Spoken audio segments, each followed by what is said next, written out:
आपको उत्तर प्रदेश लिए चलते हैं, जहां राष्ट्रीय कौशल विकास निगम और उत्तर प्रदेश सरकार के सहयोग से आयोजित 2 दिवसीय लखनऊ कौशल महोत्सव के समापन समारोह में सीएम मुख्यमंत्री योगी आदित्यनाथ शामिल हुए हैं और लोगों को संबोधित कर रहे हैं। सीधे लिए चलते हैं।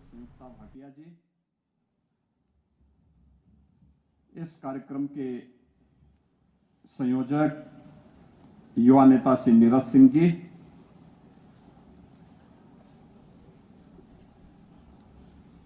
राष्ट्रीय कौशल मिशन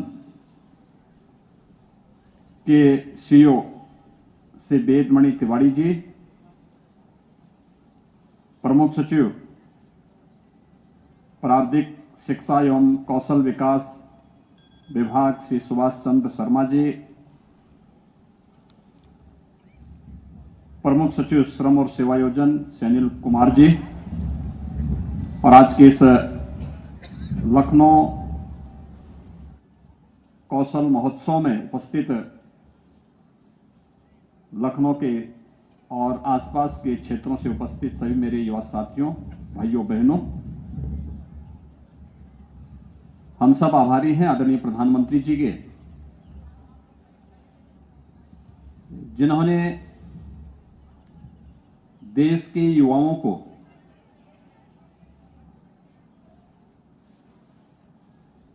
आर्थिक रूप से स्वावलंबन की ओर अग्रसर करने के लिए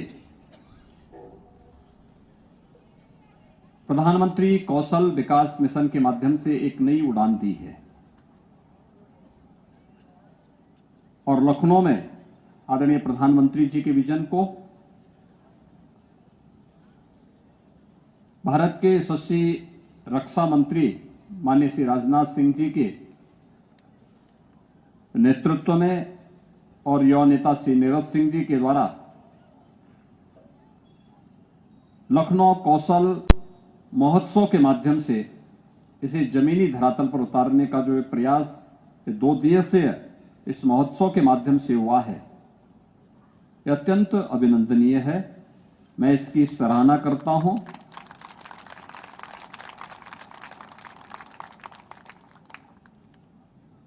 वास्तव में जब भारत की बात होती है दुनिया में, तो भारत दुनिया का सबसे युवा राष्ट्र माना जाता है। यानी दुनिया के अंदर सबसे अधिक युवा अगर किसी देश में निवास करते हैं तो वह भारत है। और भारत में यह उपलब्धि उत्तर प्रदेश के साथ जुड़ती है कि देश के सबसे ज्यादा युवा हमारे प्रदेश उत्तर प्रदेश में है। उस युवा जो अपनी प्रतिभा और ऊर्जा से भरपूर है, उसको एक मंच चाहिए अपनी उड़ान को आगे बढ़ाने के लिए। जब राष्ट्रीय कौशल मिशन की घोषणा आदरणीय प्रधानमंत्री जी ने की थी, लोगों को लगता था ये क्या कर पाएगा, ये मिशन क्या कर पाएगा। आज करोड़ों नौजवानों की भावनाओं को इस मिशन ने एक उड़ान दी है, उसे एक पहचान दी है, उसे एक मंच दिया है। पहली बार लगा है, इस बात का एहसास हुआ है कि इंडस्ट्री और इंस्टीट्यूशन का आपसी समन्वय कैसे उस युवा को अपने लिए नए अवसर प्रदान करने का एक नया अवसर प्रदान करता है। और ये हर एक स्तर पर देखने को मिल सकता है, नए नए अवसर मिल रहे हैं। आज आपने देखा होगा, आज से 20 वर्ष पहले, 25 वर्ष पहले, जब मोबाइल फोन नहीं थे, उस समय की दुनिया में और आज की दुनिया में कितना अंतर आया है। कार्य संस्कृति में, कार्य पद्धति में। उससे पहले जब टेलीविजन नहीं थे,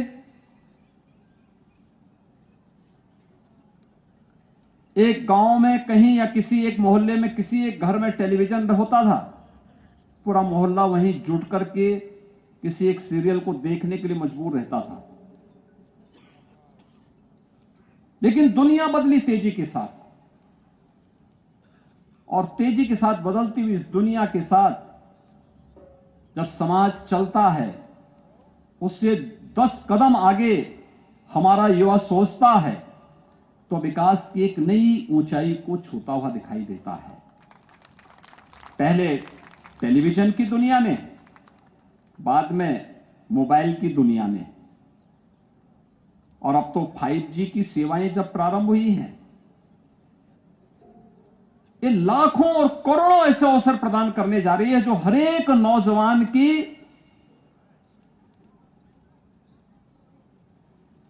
भावनाओं को, उसको एक नई पहचान देने जा रहा है। उसके लिए ढेर सारे नौकरी और रोजगार के अवसर प्रदान करने जा रहा है। कहते हैं कंप्यूटर जब 1965 में पहली बार इसका डेमोन्स्ट्रेशन हुआ था, एक बहुत युवा 17 वर्ष के युवा ने उसका प्रदर्शन किया था। लोग उस पर बहुत ध्यान भी नहीं दे रहे थे, बहुत गंभीरता से लोगों ने नहीं लिया। 1965 में वो युवा इस बात को कहता है कि ऑर्गेनिक इंटेलिजेंस और आर्टिफिशियल इंटेलिजेंस की उसने उस समय चर्चा की थी। लोग बोलते थे क्या ये सच होगा? आर्टिफिशियल इंटेलिजेंस क्या संभव हो पाएगा? आज वह हकीकत में दिखाई देता है। आर्टिफिशियल इंटेलिजेंस के लिए आज बड़े बड़े प्रतिष्ठित विश्वविद्यालयों में जो युवा 1965 में इस विजन को दे रहा है, उस समय उसकी उम्र मात्र 17 वर्ष की थी, और 17 वर्ष का एक छात्र 1965 में इस विजन को दुनिया के सामने रखता है कि एक ऑर्गेनिक इंटेलिजेंस और आर्टिफिशियल इंटेलिजेंस कैसे दुनिया को बदल करके रख